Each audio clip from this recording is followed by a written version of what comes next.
정보가 있는 시사 토크쇼 장윤선, 박정호의 팟짱. 와우! 거래처 노총각 김대리 드디어 장가 간대요. 축하 화한 보내야겠어요. 어디로 꽃 주문할까요? 꽃 주문은 꽃주문닷컴이지. 꽃주문닷컴요?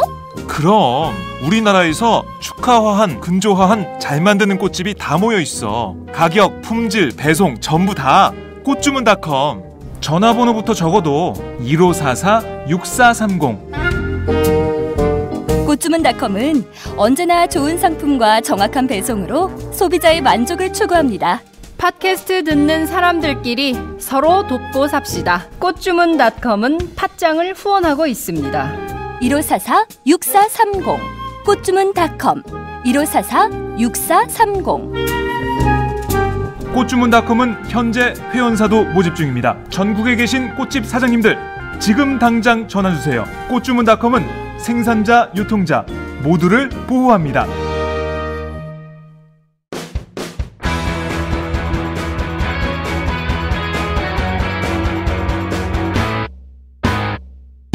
색깔 있는 인터뷰.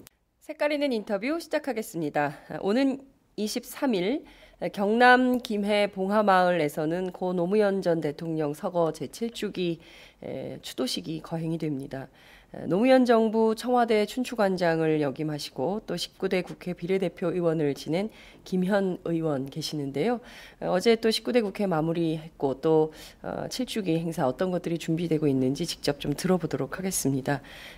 김현 의원을 전화로 연결합니다. 의원님 나와 계신가요? 네, 안녕하세요. 더불어민주당 제19대 국회의원 김현입니다. 예. 네. 지금 어디 계세요? 지금 저 어저께 네. 국회 마무리하고요. 네. 밤늦게 지금 팽목항 와가지고요. 잠시 후에 여기 2학년 8반 아버님 몇 분하고 네. 같이 동고차도 들어가려고 지금 배 타고 있습니다. 아, 지금 팽목항에서 동거차도 들어가시는 배 예, 안에 계시는 겁니까?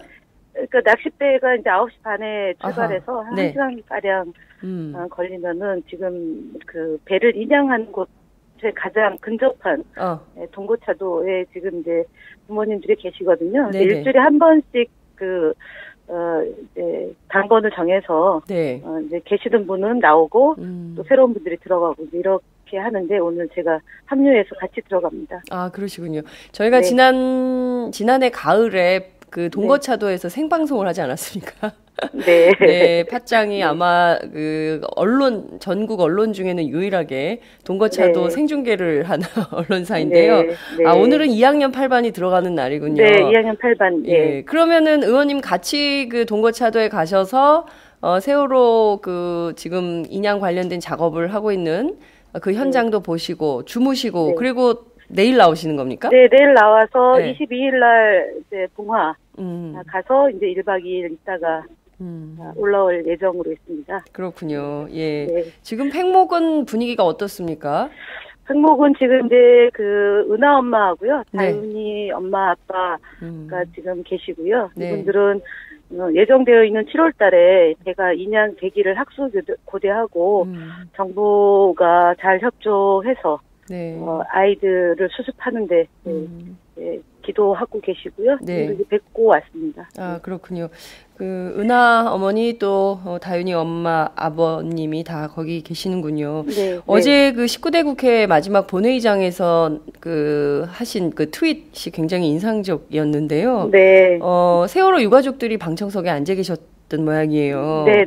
네, 그 지금 그 죄송합니다, 미안합니다. 또 이제 마지막을 이렇게 마무리할 수밖에 없는데 결국 그 세월호 특별법 기간 연장, 세월호 특별법에 따라서 특조위 기간 연장이 무산이 됐어요. 네. 그러면 20대 국회에서 이 문제를 좀 다시 논의를 해야 되는 상황인 건데 지금 네. 뭐 부모님들은 좀 그 문제에 대해서 좀 어떤 입장이신가요? 일단은 이제 19대보다는 그 의석 비율이 국민당하고 더불어민주당까지 포함하면 네. 그 특별법의 특조위 활동 기간 연장 문제가 뭐 저는 순조롭게 되지 않을까 싶고요. 네. 그 다음에 이제 어저께 특조위원 중에 한 분을 뭐 재선임을 했지만 네. 그동안 이제 특조위 활동하면서 새누리당에 소속되어 있는 특조위원들이 네. 특조위 활동을 방해하고 제대로 진상규명 안 되게 했던 부분이 네. 일단은 그동안 이제 새누리당이 보여줬던 태도하고는 좀 다르게 되지 않을까라는 기대를 갖고 있습니다. 네. 네, 그렇군요. 말씀하신 대로 그 정진석 원내대표, 지금 뭐 새누리당 상당히 심각한 내용에 빠진 상황인데 정진석 네. 원내대표가 청와대의 지시를 받는 게 새누리당 원내대표냐 뭐 이렇게 강하게 나서고 있어서 세월호 특조위 기간 연장 문제와 관련해서는 다소 좀 과거보다 유연한 태도로 새누리당이 임할 수도 있겠지만 문제는 그 특조위 위원이 선거 출마하려고 나갔다가 그런 분을 또 네. 다시 또 이제 재선임하는 이런 과정을 밟고 있습니다. 이런 문제에 대해서는 좀 의원님 어떻게 보십니까? 그러니까 그게 사실은 세월호에 대해서 대통령이 그동안 초기에 보여줬던 모습과 시간이 지나면서 무능과 무책임하고 그다음에 세월호에 대한 진상규명을 하지 않았던 대통령의 그 모습이 그대로 특조위에 투영된 거라고 보여지고요. 네. 어쨌든 기간이 정해서 진상규명을 하자고 했으면 특조위원들은 정치적으로 휘둘리지 않고 문제를 잘 해결하기 위한 노력을 기울여야 되는데 네. 정치 행위의 한 수단으로 삼고 있다는 것은 대단히 유감스러운 일이고요. 네. 그것이 대통령이 세월호에 대한 태도를 네. 바로 보여주는 바로미터가 아닌가 그렇게 생각이 들고요. 이번에 이제 총선을 통해서 보여줬던 민의가 있지 않습니까? 네. 무능하고 무책임하고 그 국민을 안중에도 없게 하는 이런 국민을 무시하는 정부에 대해서 심판한 것이 있는데 여전히 박근혜 정부는 그 부분에 대해서 안하무인격으로 있고 근데 네. 이것은 결국 내년에 있을 대선에서 다시 한번 국민들의 그 심판의 대상이 되지 않을까 싶고요. 그 이전에 다 떠나서 어쨌든 수학여행이라는 수업 중에 그 많은 이 사건에 대해서 좀 바로잡는 노력을 조금이라도 보여주는 태도를 취해야 되지 않나 싶습니다. 그게 국민의 뜻인데 어저께 새누리당이 그 말이 안 되는 분을 또 임명하고 그것을 지켜봤던 가족들이 느꼈을 또 다른 상처는 제가 보기에도 좀 답답한 거고요. 20대의 그 당선인들이 정말 누구보다도 이 문제에 적극적으로 임해 주시기를 간절히 좀 부탁드리고 싶습니다. 네. 아이고, 20대 국회에 당선되셨으면 이게 좀 확실하게 딱 될 수 있었을 텐데 아쉬움이 좀 있네요. 예.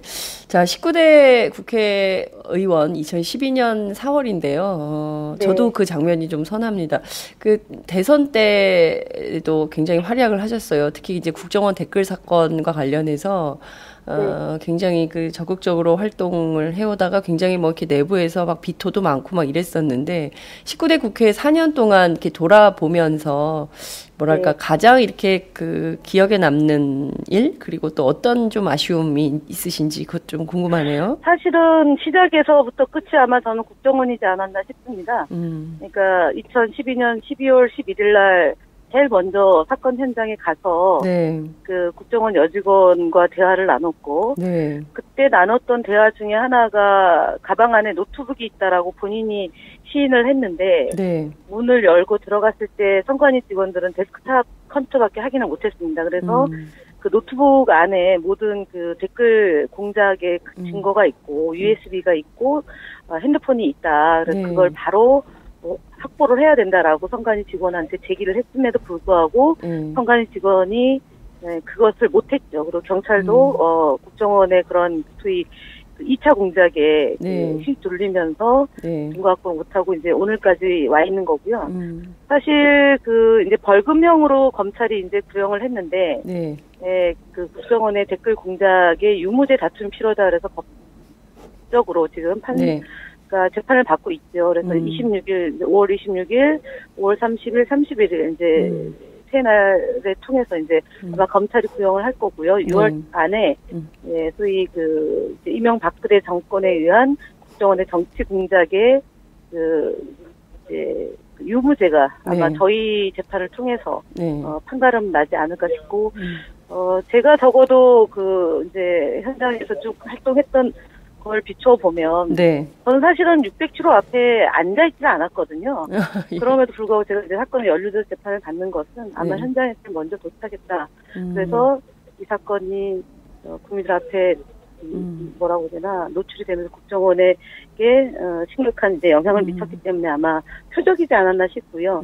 그게 저한테는 이제 국정원이 직접 국정원 요원을 통해서 이제 정치 개입한 사례이기 때문에 네. 4년 내내 국정원과의 싸움이었던 것 같고요. 그 다음에 이제 세월호 참사도 마찬가지로 국정원과의 연관성 부분이었기 때문에 네. 제가 19대 국회의원 활동하면서 가장 하루도 빼놓지 않고 이 국가가 바로 설 수 있는 것은 국정원이 국민들의 일거수일투족을 뒤지고 확인하고 이런 것이 아니라 정말 네. 해외의 업무나 과학기술의 발전을 바로 이제 국력을 향상시키는 그런 활동을 하는 국정원이 되는 것이지 않겠냐.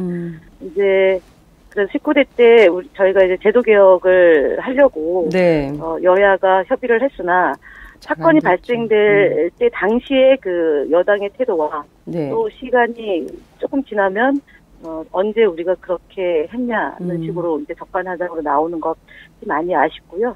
저희가 총선 때도 국정원에 대한 공약을 네. 국민들 앞에 제시를 했지 않습니까? 근데 결국은 이것은 정권 교체를 통해서만이 저는 가능하다고 보고 지금부터 19대 때 아쉬웠던 점은 아마 권력기관이 바로 서는 것 쉬어야지 국민들에게도 행복한 걸로 이제 저는 규결된다고 보고요. 네. 근데 물론 국회의원은 아니지만 원외에서 네. 정권 교체를 위해서 준비함과 동시에 네. 국정원의 문제나 아니면은 언론의 그 편향적인 것으로 인해서 희생 당하는 일이 또 없도록 좀 그런 것 바로 잡는 노력이 아마 제가 해야 될 일이 아닌가 싶습니다. 네. 사실 그 국정원 댓글 사건 김하영 씨 이른바 국정원 여직원 감금 사건이죠. 네. 이렇게 그 언론이 명칭을 했는데 그게 정말 감금이었냐 셀프 감금이냐 이제 안에서 문을 잠그고 열어주지 않았던 걸로 다들 기자들이 알면서도 이렇게 감금 사건으로 썼던 거 다 기억을 하고 있습니다. 그래서 이 사건과 관련해서 이제 아직도 재판이 진행 중이라는 것에 대해서도 아마 청취자들께서 굉장히 놀라실 것 같습니다. 네. 4년 내내 국정원 댓글 사건과 함께 하셨고, 그리고 또 이제 막판에 세월호 가족들 대리기사 그 운전기사 폭행 문제, 여기에도 좀, 이거 결국 무죄를 받으셨잖아요. 그죠? 1심에서 무죄 받았고, 지금 그것도 이제 검찰이 항소를 했고요. 네. 아직 재판부가 정해지지는 않았는데, 네, 그거 역시 제가 이제, 원외에 있으면서 네. 재판을 2개를 같이 이제 받게 되는 그런 처지에 놓여 있죠. 아이고, 원외에서 재판을 2건이나 하시려면 진짜 힘드실 것 같은데 말씀하신 대로 네. 정말 국정원이 네.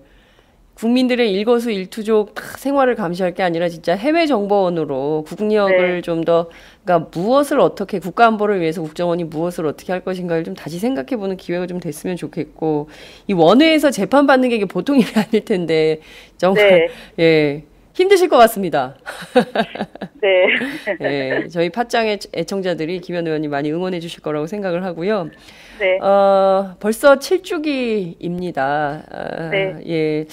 세월이 이렇게 많이 또 흘렀구나 이런 생각이 좀 드는데, 청와대 춘추관장으로 노무현 전 대통령과 함께했던 시절이 모두 몇 년이십니까? 언제 저는 사실은 대선 전에 당에 있을 때부터 네. 노무현 대통령님하고 인연은 1992년부터예요. 예. 네, 그러니까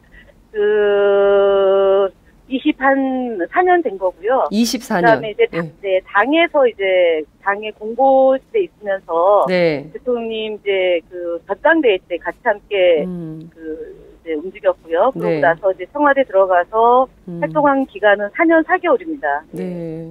아이고 4년 4개월이나 노무현 전 대통령과 함께 하셨는데 해마다 5월이 되면 2009년 이전의 5월과 2009년 이후의 5월이 좀 다르실 것 같아요. 좀 어떤 네. 마음이 좀 드십니까? 그때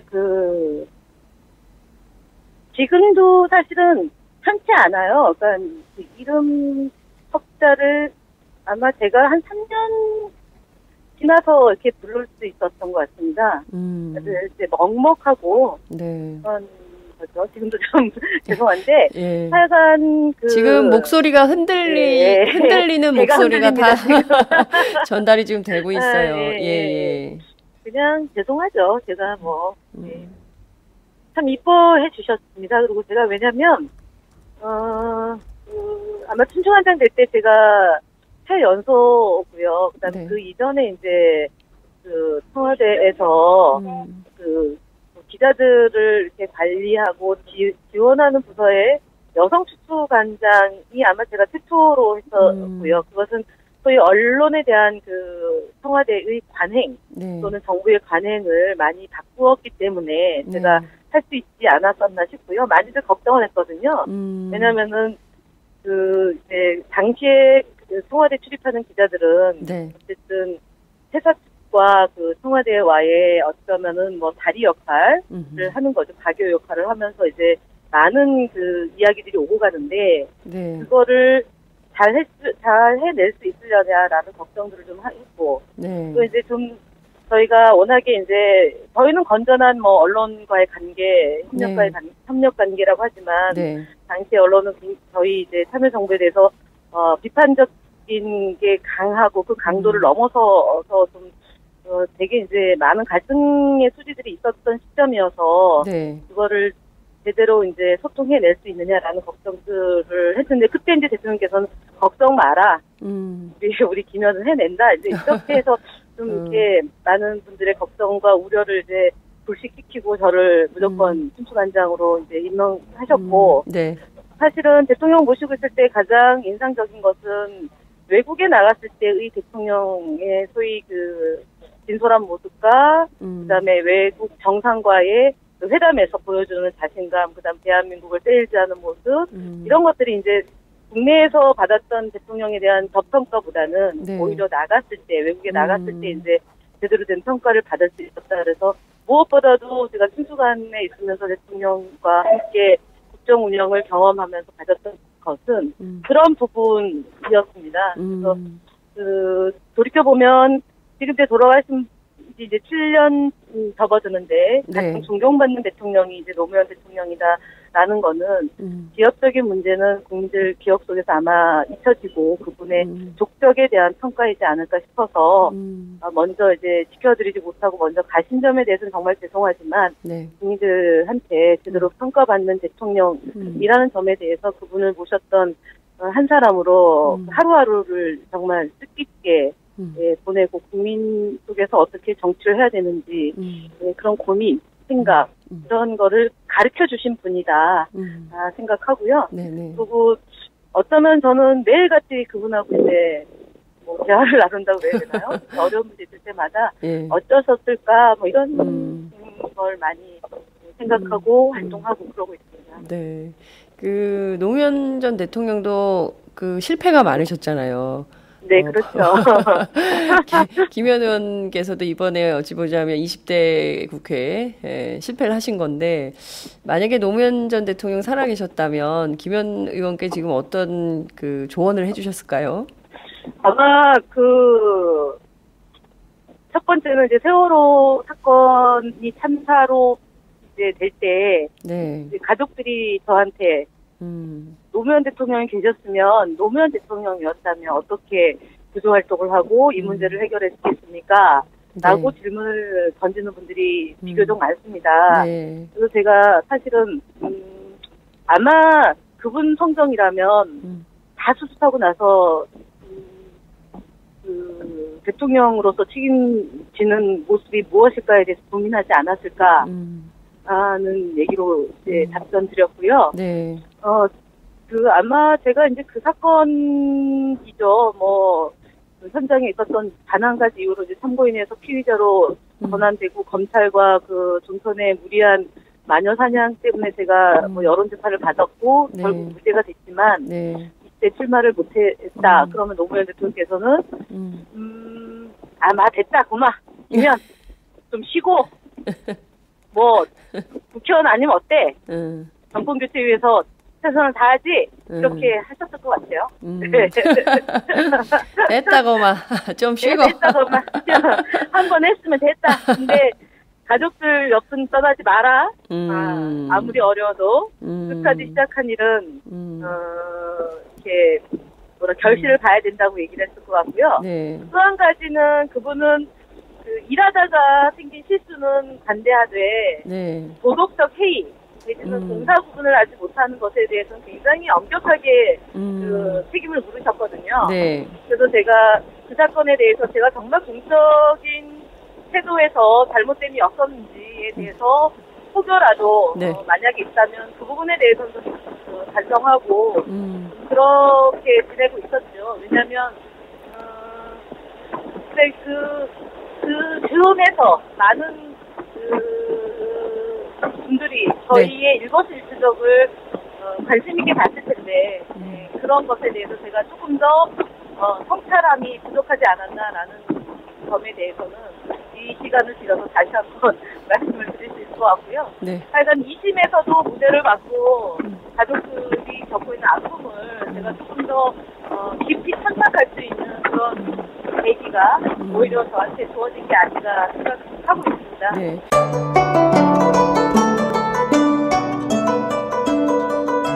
안녕하십니까.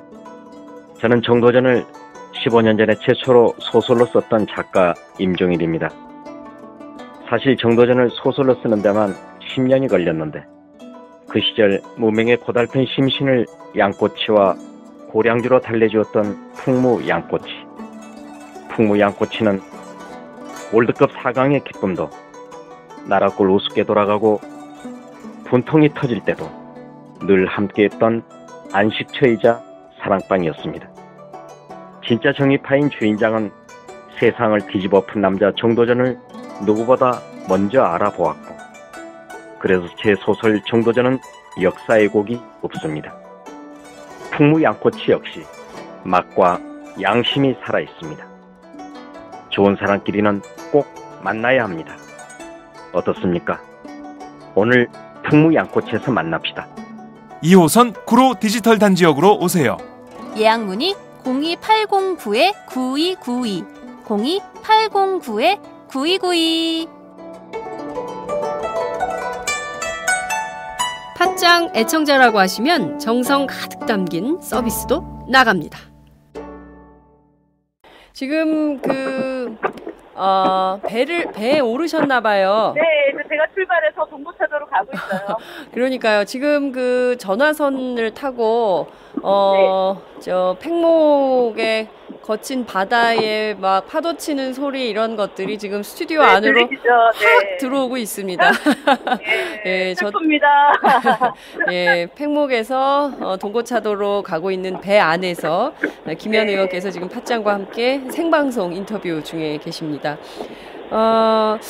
저희가 이제 최근에 이렇게 뭐 유튜브나 혹은 페이스북이나 이런 걸 통해서 오바마 미국 대통령이 소통하는 방법들을 이제 전달받습니다. 비행기에 먼저 내리셔서 남성이니까 큰 우산 들고 여성들 이제 함께 큰 우산 속에 모시고 가셨다가 본인이 다 우산 접고 정리해서 들어가는 모습이라든가 아니면은 뭐 기자회견장에 깜짝 나타난다든가 뭐 여러 가지 소통하는 모습을 보여줘서 야, 우리도 한때 오바마와 같은 대통령이 있었지라고 기억하시는 분들 있습니다. 지금 뭐 박근혜 대통령 불통 문제 계속 지적이 좀 되고 있는데요. 기억에 나시는 생전의 노무현 대통령의 소통 방법 어떤 게 좀 가장 인상적이셨어요? 사실은 저는 제일 좋았던 것은 기자들이 대통령께서 연설하거나 간담회를 하면 되게 힘들어했어요. 왜냐면은 말씀하는 분량이 워낙 많으시고 또 재미난 표현도 있지만 다소 거칠다라고 얘기할 때도 있었는데 갑자기 기자회견 하겠다고 내려오셨을 때 그게 아마 2013년 10월 달이었습니다. 저희가 2003년 순방 끝나고 와서 이제 최도순 씨 사건 터졌을 때죠. 그래서 10분의 1까지 넘어가면 신임을 묻겠다고 했을 때의 기자회견이 제일 저는 사실은 놀라웠고 대통령의 그런 정말 승부사적 기질 또는 본인이 그런 정치를 하지 않았다라는 네. 점을 국민들한테 설명하기 위한, 또 설득하기 위한 그런 태도가 가장 인상적이었고요. 네. 또 하나는 이제 저희는 제가 추수관장으로 있었기 때문에 네. 그걸 중심으로 말씀을 드리면 이제 참 등산을 이제 여러 차례 했고, 특히 탄핵 기간에도 대통령님이 이제 기자들하고 네. 솔직한 신경을 피력하시기도 했고, 그래서 그때 당시에 나왔던 말씀이 출래불사춘이었죠. 그래서 요번에 이제 당선된 김종민 당시 국내언론 비서관이 네. 대통령에게 대통령의 심경이 그런 거 아니겠습니까? 라고 말씀을 했고, 그 심경을 그대로 이제 기자들한테 얘기했던 기억이 있고요. 네. 또 하나는 이제 해외 순방 갈 경우에 기내에서 저희가 이제 다이슨 부대 방문했을 때죠. 네. 이 비행기는 바로 한국에 가지 않습니다. 그렇게 얘기하면서 이제 옥서 레코드를 걸고 이제 다이슨 부대에 꼭 불러서 장병들을 위로하고 싶다라고 했을 때가 이제 기억이 나고, 그때 이제 보안이 완벽하게 지켜져서 도착해서 나올 때까지 네. 이제 안전하게 이제 올 수 있었던 그런 대목들이 있고, 그리고 이제 5월 달이면 이제 기자단 가족들까지 포함해서 녹지원에서 네. 가족 사진 찍고, 그 다음에 이제 연말이면 송년회 같이 하고 이랬던 이제 기억들이 나고요. 네. 그 다음에 아까 말씀하신 우산 이런 거도 그 분의 네. 솔직한 속내가 드러나는 거 아니겠습니까? 네, 그럼요. 대통령께서는 상대방을 배려하는 게 가장 돋보이는 대통령이었던 것 같고요. 이제 후보 시절에, 그러니까 대선 후보 시절에 네. 비가 내릴 때 에스코트 하던 오토바이가 이제 오토바이 타고 가던 경찰이 이제 넘어졌을 때 대통령께서 직접 내려가지고 괜찮은지 여쭤보고 그 위에도 관심 가졌던 그런 모습 늘 옆에서 이렇게 보면서 참 좋다, 저런 분이 우리나라 대통령이어서 참 고맙고 좋다라는 생각을 가졌던 거고, 그냥 자연스러운 것이 그분이 가장 잘했던 소통 방식이지 않았나 싶습니다. 네. 자연스러움이 가장 큰 소통 방식이었다. 네. 지금 김원 의원님께서 쫙 정리를 해주시니까 그때 그 장면들이 하나하나 이렇게 머릿속에 스쳐 지나갑니다. 파노라마처럼. 네. 매년 이제 추도식을 여는데요. 이번에 추도식, 7주기 추도식의 핵심 키워드랄까요? 핵심 메시지랄까요? 그런 건 좀 어떤 거라고 저희가 봐야 될까요? 저희가 포스터에도 있지만 깨어있는 시민, 행동하는 양심, 이렇게 이제 김대중 대통령과 노무현 대통령의 네. 정신을 이제 상징적으로 표현하는 좋은 문구를 이제 포스터에 붙였습니다. 네. 실제로 저희가 지난해 전당대회를 통해서 이제 박전 전 비서실장과 문재인 전 비서실장, 네. 김대중 대통령과 노무현 대통령을 모셨던 두 분이 전당대회 기간에 좀 이렇게 설전이 있지 않았습니까? 네. 마치 경쟁적인 것처럼 네. 이렇게 국민들한테 보여줘서 지금도 그 여파가 있고요. 그렇죠. 그다음에 총선에서 보여준 결과가 어쨌든 호남 민심이라고 하는 게 저희가 제대로 읽고 있느냐, 네. 제대로 관철시키고 있느냐, 이제 이런 것에 대한 성과가 있습니다. 그래서 네. 어쨌든 노무현 정신은 김대중 정신과 하나다라는 취지의 7주기 추모제의 컨셉인 거고요. 네. 실제로 이제 김대중 대통령을 모셨던 분과 노무현 대통령이 모셨던 분이 함께 이 시대의 과제에 대해서 토론하는 자리도 만들고요. 네. 그리고 내년에는 8주기인데 네. 보다 그런 것들을 구체적으로 이제 실행할 수 있는 그런 캠페인으로 또 자리매김 되지 않을까 싶습니다.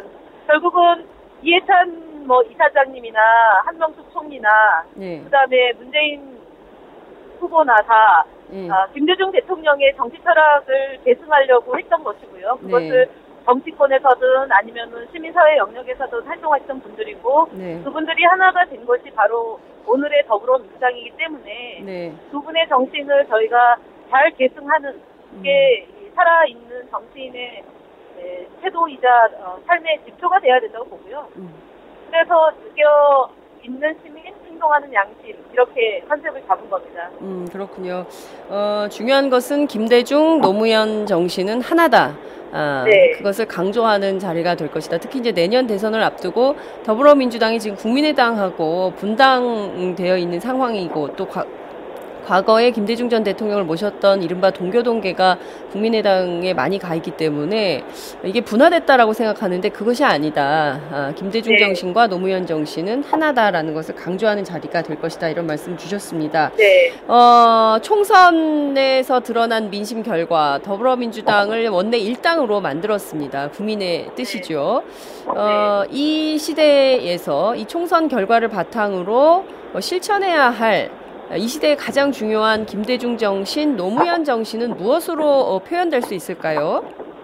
저는 이번 총선에서 보여준 민의, 그러니까 20대의 일자리 문제요. 네. 그다음에 30대의 주거복지 교육 문제. 그다음에 40대의 본인들이 직장 안정적 직장, 그다음에 네. 질 좋은 직장의 문제. 그다음에 50대가 소위 60, 70대를 대비할 수 있는 노후 대비, 그다음에 60, 70대들이 안고 있는 그런 뭐라고 얘기해야 되나요? 이모작 이런 네. 문제, 각각의 세대들이 안고 있는 그런 문제들을 해결하는 그런 구체적 방안을 내놓는 것이 20대 국회와 그다음에 다음 대선에서 대통령이 되시는 분의 가장 큰 역할이지 않을까 싶습니다. 그러니까 저는 지역의 투표 성향이 지역성이라기보다는 세대성이 강화되고 있고 보다 분고화되고 있다라는 것을 현장에서 느꼈던 것이고요. 네. 그 다음에는 이 먹고 사는 문제의 가장 핵심적인 키워드는 결국은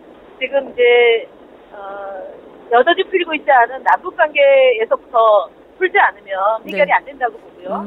그 다음에 지금 이제 세계화가 정말 빠른 속도로 진행되고 있고 우리 국민이 안고 있는 이런 유능함을 전 세계에 모범적으로 전파시키는 것이 아마 지난 민주정부 10년 동안에 가장 역점을 두었던 점인데 이제 그런 부분에 대해서 저희가 좀 더 유능하게 국민들한테 다가가는 모습을 보여줘야 될 것 같고요. 특히 20대 이번에 국회의원 되신 분들 중에 그런 전문성을 갖고 계신 분들이 많이 있기 때문에 국민들이 선택한 것이 결코 헛되지 않을 거다라고 저는 기대하고요.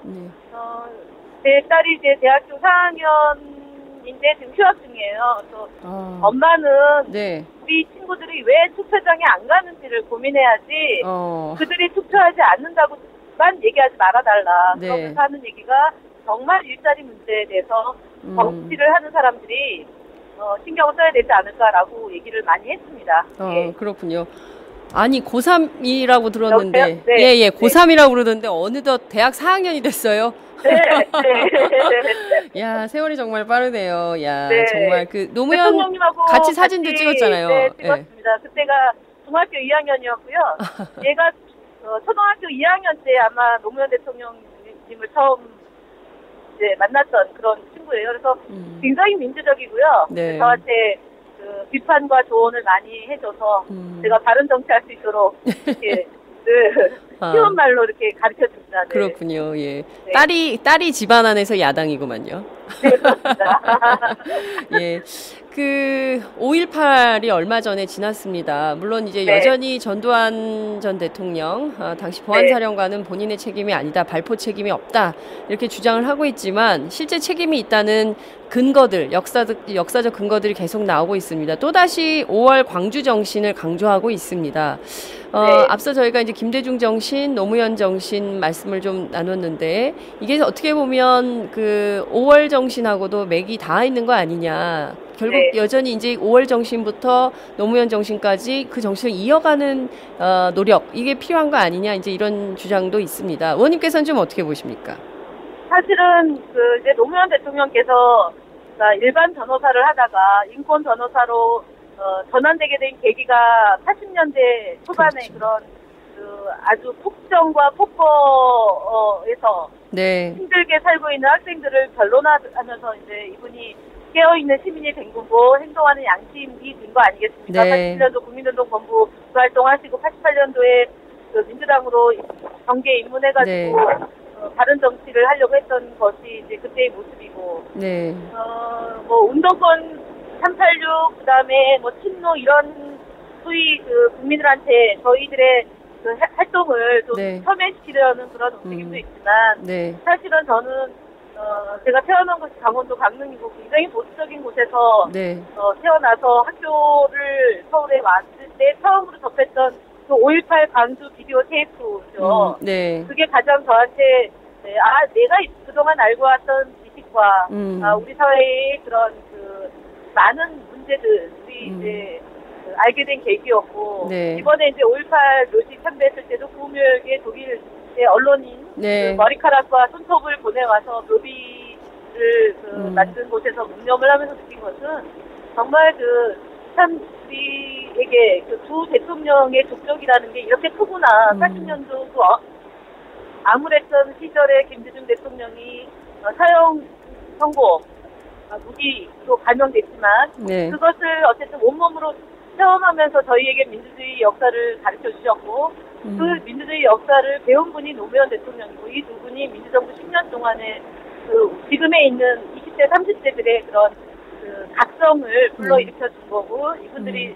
더욱더 열심히 이제 사회에 기여하게 된 계기가 아닌가 싶어요. 그래서 그 빼앗긴 10년 네. 이명박근혜 정권에서 빚어진 이런 민주주의 후퇴 통일의 문제나 그다음에 서민경제 위기 이런 것들을 내년 2017년 12월 19일 날 다시 한번 그 국민들이 정말 이번에 보여줬던 그런 엄중함을 훨씬 더 뛰어넘어서 반드시 민주정부를 제3기 민주정부를 만들어서 두 분의 대통령이 못다 이룬 꿈을 이루는 계기가 되었으면 하는 바람이 간절합니다. 네, 정말 3기 민주정부가 꼭 필요하다라는 국민적 열망이 확인된 지난 총선이 아니었나 싶습니다. 네.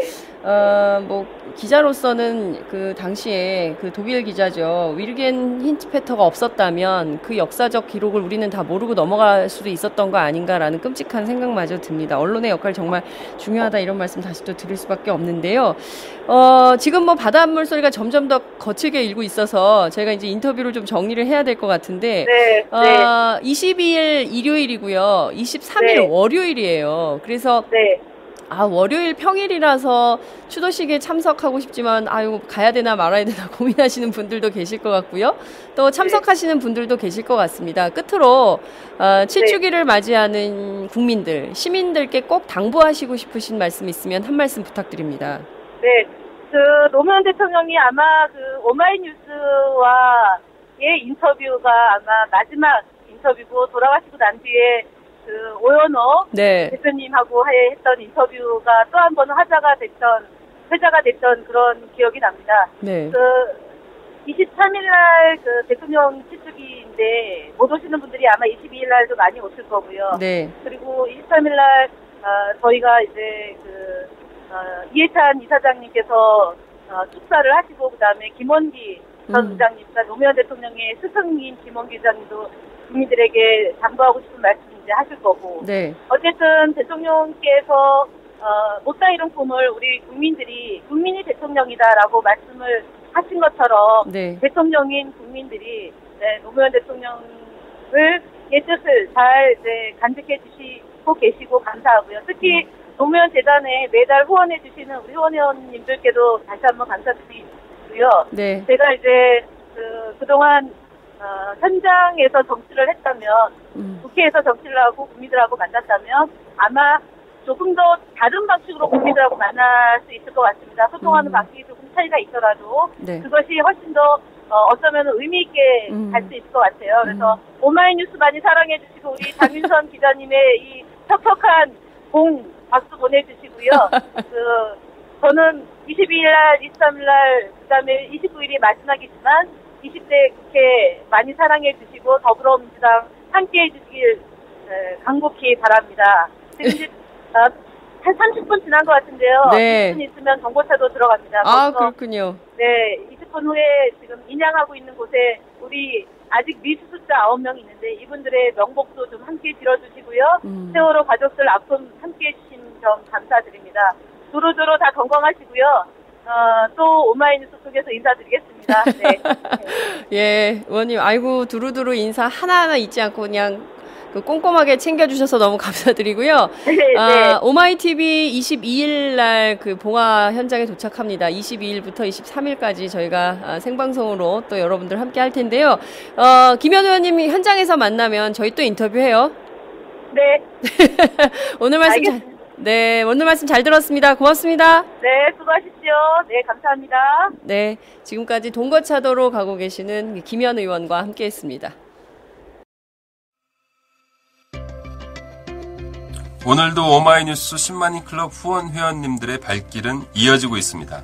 국민이 속지 않고 믿을 수 있는 언론을 기대합니다.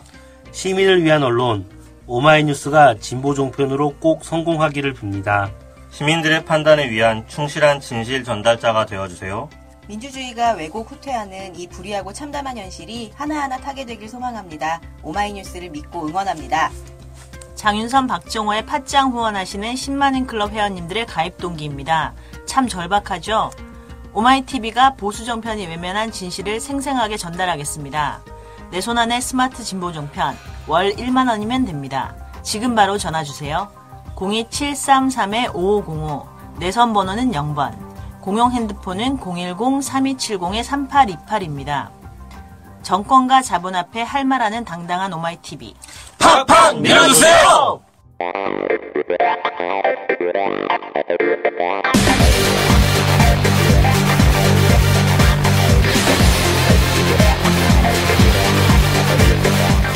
정보가 있는 시사 토크쇼 장윤선, 박정호의 팟짱.